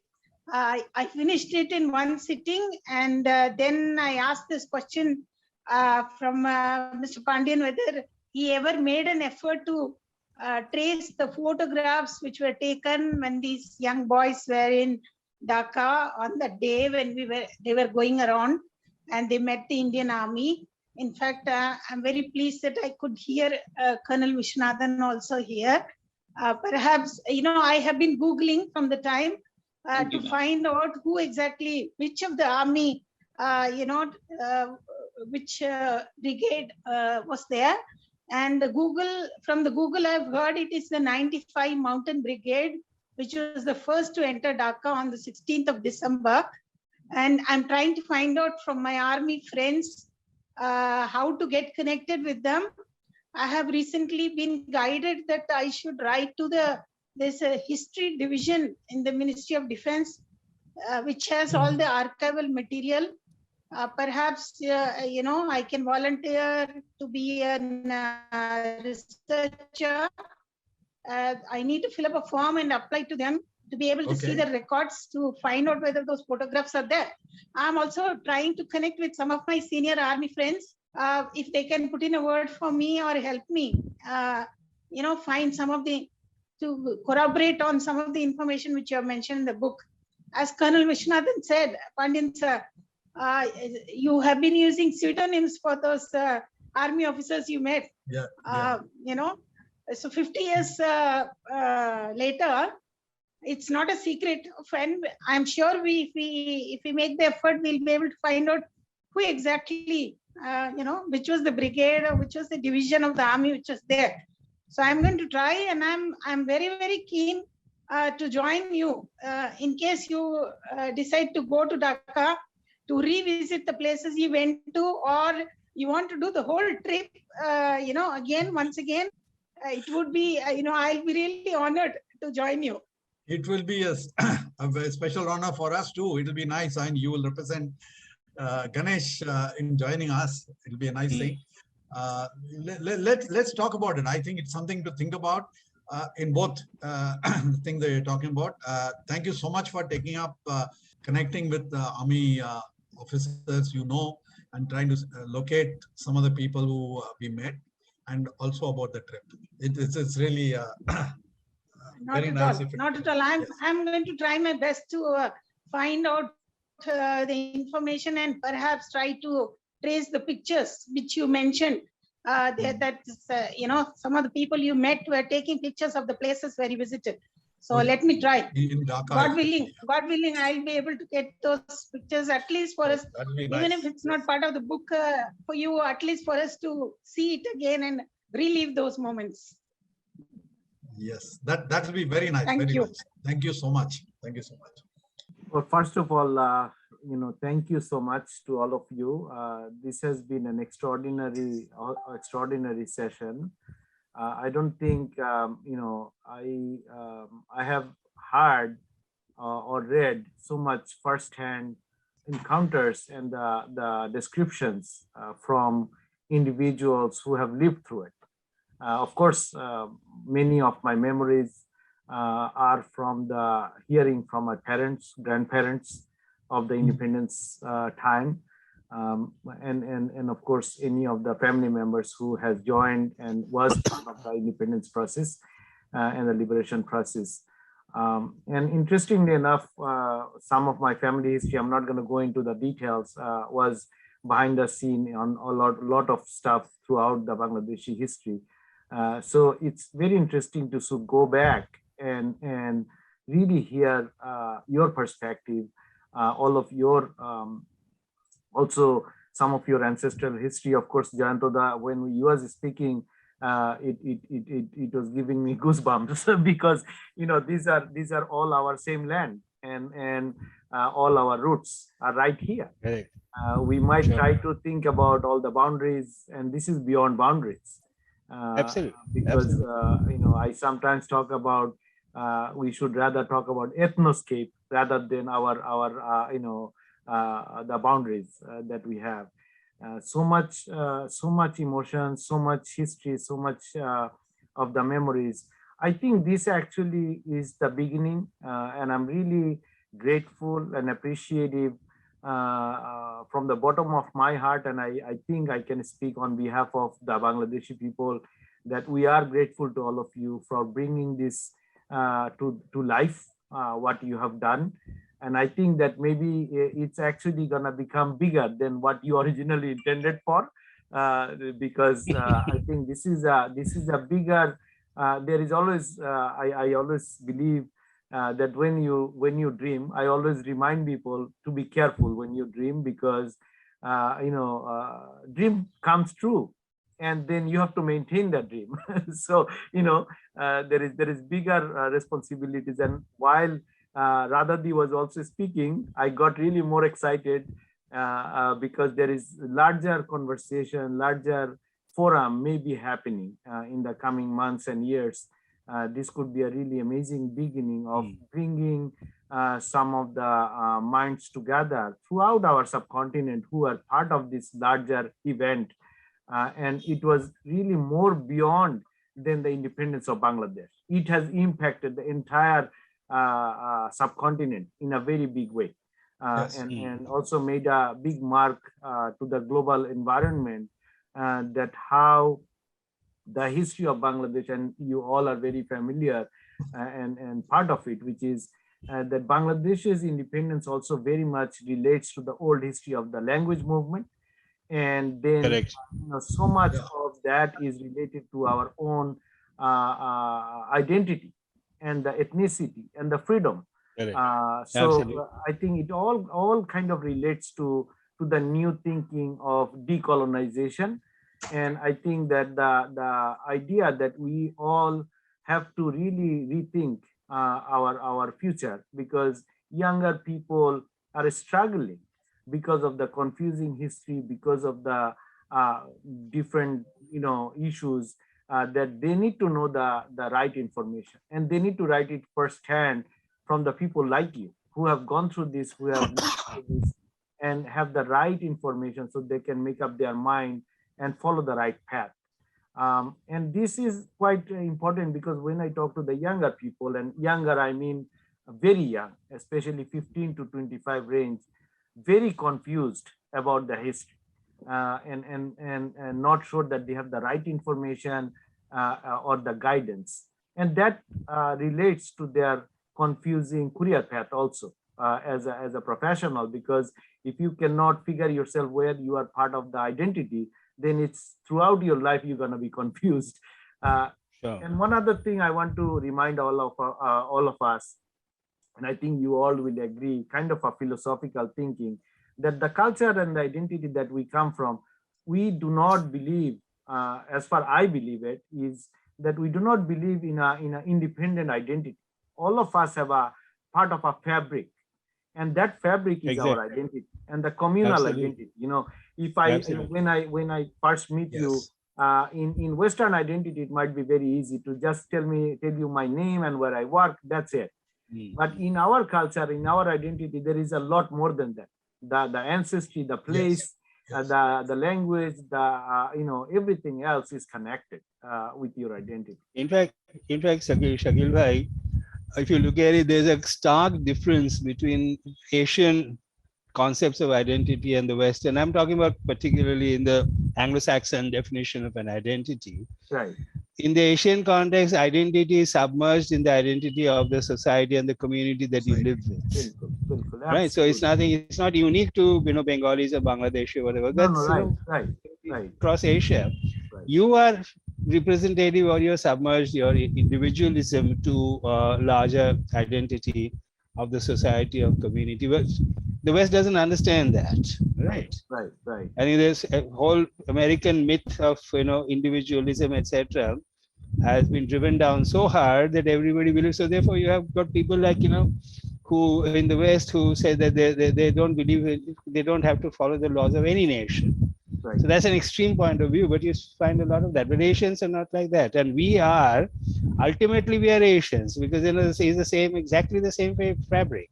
Right. I think Bengalis are possibly Bengalis and maybe Punjabis. I'm not too sure about the Punjabis either, but Bengalis have got maybe 17 different races mixed up all together over history. Absolutely. All the way from if you go to say Shivsagar in Assam. Right. Shivsagar was the capital of the Ahom kingdom. Right. Ahoms were tribes who came from Thailand. Right. Okay. Right. And for 400 years, they were completely impervious to the Mughals and others who, attacked them. So, right. And Ahom, even today, descendants of the Ahoms have their wedding ceremony conducted in the Thai language. Right. So that's the kind of mixture that the khichdi. Right, and it's amazing, because also there is so much confusion about the language history. I will tell you that a lot of people misunderstand that Bangla may be more from Sanskrit, but Bangla is actually more from Pali, and there is so much of Pali influence in Bangla that people have no clue. And it's interesting also, you mentioned about the cultural history. I have a lot of very close friends and relationship with East Asia. When I went to Bali, when I went to Battambang or in Cambodia, perplexing. When I talk to them, it seemed like I'm in somewhere in the southern side of Bangladesh. The way they are talking, that they were cooking the machli for us. I said, you feel like my nanny's house. Exactly. I think that we are losing that because of the some of this propaganda. I think more we think about the heritage, more we bring back our good things and the values of our ancestry and the culture, it's gonna be more helpful. Something, because there is a conversation about resilience of people. And a lot of time I speak about resilience and I say, you don't need to come and tell us how to be resilient. You know why? Because we are 3,000-year-old civilization. We have been resilient. That's why we are here. We have been resilient, correct. Right. So if you want to talk about resilience, first come and learn how we have been resilient. Exactly. So for example, you mentioned about your ancestry, Borishal, and I have to say this because I got very emotional now. My parental side, my maternal parental side is from an island. That island doesn't exist anymore in Bangladesh. In 1969, you might remember there was a huge tornado, and there was a lot of island that went underwater. My maternal grandfather has to move from that. It used to be called Chor Alexander. That chore was gone underwater, and he has to move to Maizdi, Noakhali, because that entire island was gone. So he migrated from an island. So this is one part of the history. The other part of the history, a lot of people sees me and see my color and say, you are the real Bangladeshi color, which is dark brown. My father is even darker brown. Then they look at my mother and say, she looks like an Arabian, Iranian white woman. And because my maternal grandparental side is actually Persian blood. So it's interesting because people, as Jayanta was saying, the mix of people, because a lot of people were coming to trade, you don't know where the actual mix actually happened over the last 2 millennials and so on, thousands of years of trade. One other thing I want to mention, I want to mention about the history. When I read the 1400s, 1500s, 1600s, people talk about now why East India Company went to Bengal instead of anywhere else. $70 billion was our economy. $70 billion in that time, in the 14, 15, 1600s. So there was no other reason why East India Company would go and start the office as a franchise, and you will do your multinational headquarters. There's another reason, Shakil bhai. Yes. $70 billion is the size of what could be stolen. That's one part. Absolutely. I'm being honest, right? Of course. Being cynical, honest, God knows whatever. This is what it is, right? In my view. Right. And the other part of it is, if you look at the history of Bengal from the 11th century, 12th century onwards, right? There were only two, local, so to speak, perhaps one local kingdom. Right. And I'm not talking about the Assam and the Ahoms. Right? If you look at the two so-called local Bengali kingdoms, and I'm talking about undivided Bengal, so you'll have Rar at one end, you will have, all a lot. There was the the Pal dynasty, all right? And there was another dynasty who were actually imported from the Rashtrakuts, right, which is south central India. Right. Okay. And then when the Afghans came, right, then they took over the ruling of the Bengal. Now all the British had to do was to replace the rulers. That's it. They didn't have to do anything else. Exactly. So it was simple. You got $70 billion to steal. All you have to do is get rid of 5,000 people from the top rather than worry about 5 million people at the bottom. Simple. No, and the issue about it's so fascinating because we talk about social cohesion. Actually, this nation has been, when I say nation, I mean the entire Bengal. People actually live together and in peace, harmony. Yes, there were always wars, tribal issues that everywhere that happened. But the living for centuries and centuries in social cohesion, I think this was one of the best history for the entire world to listen to and read about, because there is so much of power and energy that happened over time, and why people were coming and becoming part of this to learn a lot of things. Recently, my son actually he is more historian than me. He reads more than me in history. Very young chap, but he was telling me something They said, Baba, do you know, actually the ship industry, shipyards in Bengal was the best shipyard in the world. And even the pirates at that time would order the wooden boats from us because our boats were the best for Atlantic. Yeah. And in Pacific. Yeah. So, fascinating to think about Chittagong port and the Khulna port, Mongla port, where still the shipyard industry is there and thriving. So it's amazing that we talk about multinational, we talk about expanding global business and globalization. What could be more globalization in 12th century and 14th century? Selling ships abroad. Absolutely, Pandyan. Just to add to what you said, Sakil bhai. Yeah. There's a equal thing on the west, Surat, for example. Surat, yes. The Wadias are from Surat, right? Yeah. The Wadias had a thriving shipbuilding business from the 16th, 17th century onwards. So much that the Peabody Museum in Boston has an entire room dedicated to the connection between the US Navy and the US shipping industry and Indian shipyards. Right. Okay. And it is said, I'm not sure whether it's true or not, that the national anthem of the US was written aboard a ship built by the Wadias in Surat. Extraordinary. Okay. It could happen. But anyway, I know we have come to the close of the session. What an amazing idea, and what an amazing discussion. I think this is just the first one. We most probably need to continue some of this through our kind of research and also discussion in the future. So Pandyan, Radha, I will be coordinating with you. Maybe we think about the broader picture, and then Radha actually use the word research. Then maybe we convert this into a research process that will become a compendium or something like this in the future. Also, I heard about a little bit where you all kind of agreed on some sort of a reunion. And I think this time you cannot do reunion by yourself. You need to do reunion with us. No. Oh, yes.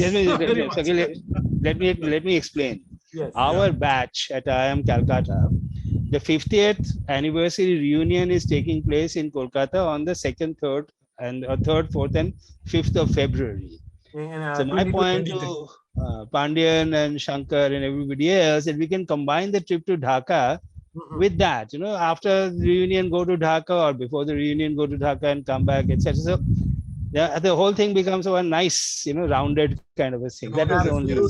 And it actually somehow coincides with the month of the February month, which is the month of language. February is yes, correct. Yes, so it's gonna be phenomenal, because if you all can come to Dhaka and then there is some sort of a reunion with your contemporaries in Dhaka, and we can make it a seminar, I think it's gonna be phenomenal reunion. Wonderful. And of course, wonderful. It would be. Yes. It could be a great idea. So we'll continue to discuss how this could be organized, and I'm sure with the support of my colleagues and the friends in Dhaka, we can make sure that this can be fascinating for the younger generation to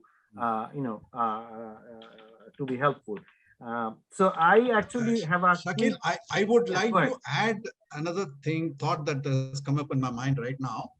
I've been thinking about this. I probably mentioned to you also.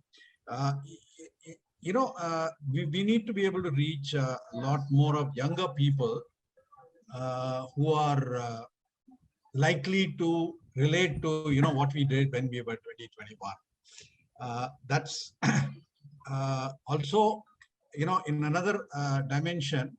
Reaching people in Bangladesh is something which we have not succeeded when we published the book. When we started working on the book and later on we published the book, somehow we didn't quite register in our minds that point very clearly. Right.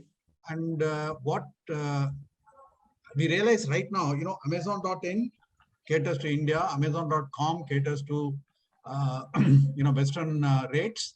So we haven't quite opened up reaching Bangladesh. I don't have an answer. I'm just stating that as a objective that we need to work on and see how we can do this. Maybe another publisher in Bangladesh, like you mentioned, that's one possibility. Right. Second is this is something which would relate to people who are, read this book in Bengali more than English. Probably a lot more people would relate to the book. We had in our minds, an idea that we should probably translate this into Bengali.